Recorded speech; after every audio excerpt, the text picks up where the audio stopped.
pouco do que ele fez dentro de campo. O Casa jogou até os 34, né, Casa? Não, eu joguei até os 31. 31? 94 eu parei. Por que você parou? Eu parei que eu tive muitos problemas no joelho e eu treinava a semana toda, chegava no sábado, tinha que tomar anti-inflamatório, e às vezes nem dava para jogar, mesmo treinando, mesmo tomando anti-inflamatório, eu achei que era desgastante. E eu já estava querendo ficar mais com a família, quer dizer, eu treinava na semana toda e no final de semana eu não queria ir viajar, não queria concentrar. Então eu pensei, pô, eu vou parar, vou no Ibirapuera com a semana toda e no final de semana eu estou em casa. Era aquilo que eu queria. E você, hoje, não vai aqui falar de Brasil na Copa América, que você fala já nas transmissões, não vai falar de futebol, você vai falar da vida. Quem para uma profissão onde teve muito sucesso, como no teu caso, o mundo inteiro conheceu, aí parou de ser jogador de futebol. Se o cara não vai ser treinador no dia seguinte, como é que é a vida de um jogador de futebol quando ele para? É a mesma coisa com um cara que está fazendo sucesso, de repente ele perde a voz e ele não pode cantar mais? Então, eu acho que todo mundo pergunta por que o jogador de futebol não se prepara para parar, ou se está tentando já pensando em alguma coisa depois do futebol. A vida do jogador de futebol é muito intensa, né? Treino todo dia, muita visibilidade, o tempo passa rápido, você não percebe que o tempo está passando. Até às vezes não dá nem tempo de você se organizar para quando você for parar.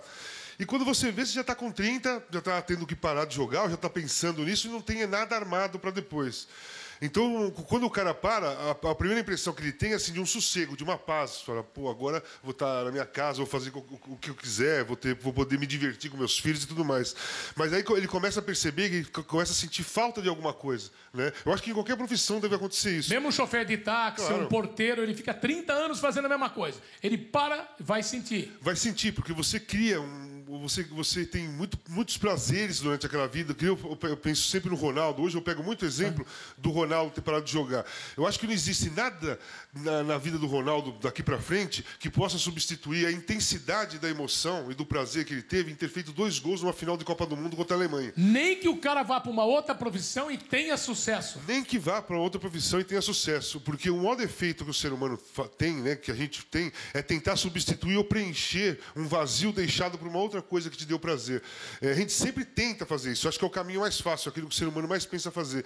E nunca consegue. É aí que entra a frustração da pessoa, aí que entra a depressão, aí que entra a pessoa está bem sucedida, mas não está feliz e não sabe por que não está feliz se ela é bem sucedida. E ela demora para perceber isso? No teu caso, você parou de jogar com 31 anos. Quando é que começou a cair a ficha, você começou a ficar em depressão, começou a ficar chateado e não sabia por quê? Então, no meu caso, eu virei logo depois, eu virei comentarista, né? Eu comecei na ESPN Brasil, com o Trajano lá, e recebi um convite da TV Globo, vim para cá, estou aqui já há 14 anos, né? Quase 15 anos, e o tempo foi passando e eu entrava nesse conflito mesmo, e as pessoas até perguntavam para mim, eu falava, pô, eu não estou feliz, não está legal. Eu falei, meu, por que você não está feliz? Você foi um jogador bem sucedido, você trabalha uma grande empresa, toda a segurança e um trabalho fantástico que é a TV Eu lembro, Globo. ele foi o comentarista revelação da Copa do Mundo de 98. Nem assim você estava feliz. Então, me faltava alguma coisa. Não era questão... Eu não percebia se era felicidade ou infelicidade. Não era uma coisa indeterminada. Era uma coisa que eu não conseguia identificar. Mas dentro de mim, faltava alguma coisa. Eu não conseguia preencher o prazer que eu tinha. Eu não tinha prazer em fazer as coisas. Inclusive... E é por isso que quando chega nessa situação, uma boa parcela de pessoas acaba essa parcela indo para o lado das drogas.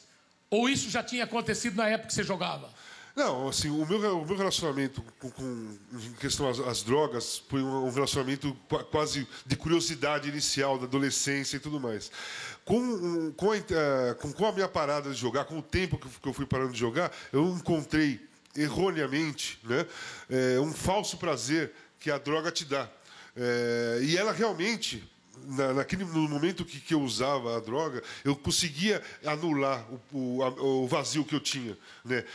Mas é uma coisa muito falso, que o vazio que eu tinha era desse tamanho, e quando eu usava a droga, por exemplo, que eu me sentia bem, me sentia melhor, aparentemente, quando passava o efeito, o meu vazio estava maior. Quer dizer, momentaneamente ela dá um alívio, depois vem um buraco maior. Não é um alívio, não é um alívio. Ela encobre, né? Ela te deixa frio, porque um dos efeitos da droga é o congelamento emocional. Então você fica congelado, você não é feliz nem triste, né? E então você fica frio. Qualquer tipo de droga tem esse efeito?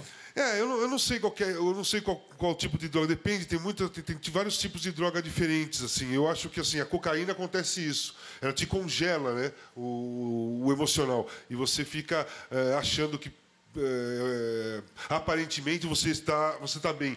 Consigo, nossa, como eu fico bem. E aquilo que te atrai naquilo, né, na droga, porque você não consegue lidar com aquilo sozinho. E de repente a cocaína, ou um álcool, depende da dependência. Tem gente que começa a comer chocolate, tem gente que começa a comprar coisas, né, tentando tapar o prazer, tentando tapar aquele vazio.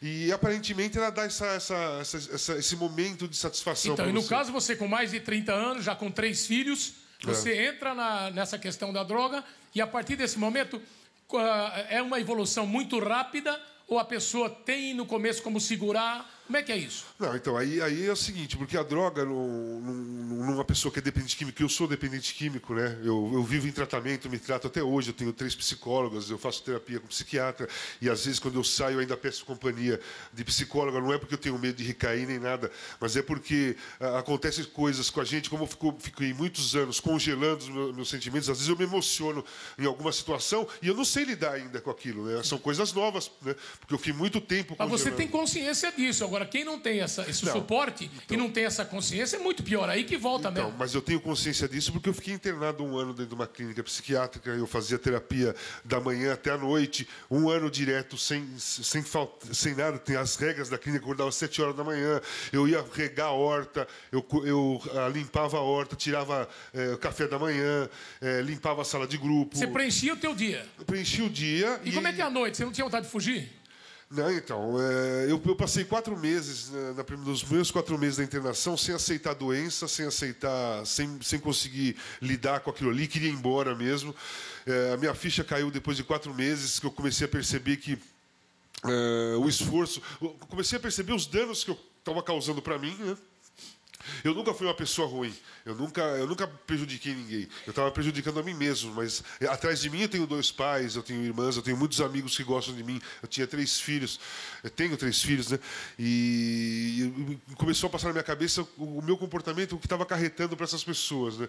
Eu estava sendo muito egoísta, porque isso é uma característica do dependente químico também. Ele usa droga sem pensar no que está causando para outras pessoas. Quais são os danos que ele está causando para outra pessoa? Ele não tem essa visão crítica. Não tem essa visão crítica. E esse é um dos pontos. Ele perde a crítica. Né?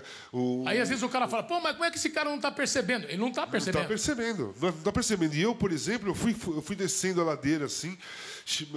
Eu tive um acidente muito feio de carro em setembro de 2007, decorrente de vários dias. Aí foi o auge, quando você já estava bastante tempo. Já estava há bastante tempo. Fui internado exatamente depois do acidente. Como foi esse acidente? Então, eu morava num apartamento aqui na Leopoldina, já estava mal há um bom tempo, comecei a ter visões de coisas dentro da minha casa, comecei a me assustar com aquilo que eu estava vendo e fui para um hotel. Mas você conseguia morar sozinho nessa época? Não, eu morava com a Karine, que é psiquiatra, né, que é a minha ex-noiva. E nós fomos para um hotel porque eu fiquei com medo de ficar no meu apartamento. E tive as mesmas visões dentro do hotel. E eu falei para ela, vamos sair, que eu não quero ficar aqui. Quando eu saí, eu também estava tomando remédio para dormir. Eu estava misturando as coisas. E eu perdi o volante, eu dormi no carro e capotei ali na Rua Tito, na Pompeia, e fui acordar praticamente no Einstein e dentro de uma clínica psiquiátrica. Minha família me internou, meu filho bancou a internação, meu filho tinha... Olha o que eles falam sobre o fundo do poço. A gente tinha combinado de sair para jantar, e aí ele disse que ia tomar banho e eu fui pro computador esperar ele sair do banho para ele me chamar para gente jantar, né? E aí eu tava no computador e tava um silêncio em casa e eu ouvi um barulho meio que de alguém caindo no chão, né? Aí quando eu vi esse barulho, eu fui bater na porta do quarto do meu pai ver o que era. Ele tava no banheiro. Aí quando eu abri a porta do banheiro, ele tava meio que no chão assim, meio que levantando e disse que tinha escorregado. Eu já não tinha acreditado muito nisso, né? Mas aí eu levantei ele, coloquei ele na cama e ele disse que estava com muita dor na barriga e que precisava de uma ambulância. Passou uma semana desse acontecimento, meu pai saiu de casa, né? E aí minha mãe me explicou que já estava tendo esses acontecimentos com drogas, né? Então, quando teve o ápice do momento, que foi um acidente de carro, me fez pensar em tomar uma atitude drástica. E a ideia de internar ele veio de um médico e eu topei uma internação obrigatória. Tudo que o meu pai fez com ele mesmo trouxe uma tristeza particular para cada membro da família. Mas para mim só teve... Eu só cresci com tudo isso. Eu aprendi com os erros dele, com os meus erros. E eu acho que hoje eu sou uma pessoa muito melhor do que eu era antes. E eu acho que ele também é uma pessoa muito melhor também antes de tudo isso. Olha, impressionante a inteligência, a serenidade. Quantos anos tem o Vitor Hugo? Quantos anos tinha? Quantos anos ele tem agora? Ele tem 25. 25 anos. E o Leonardo? Agora tem 22. Quer dizer, por tudo que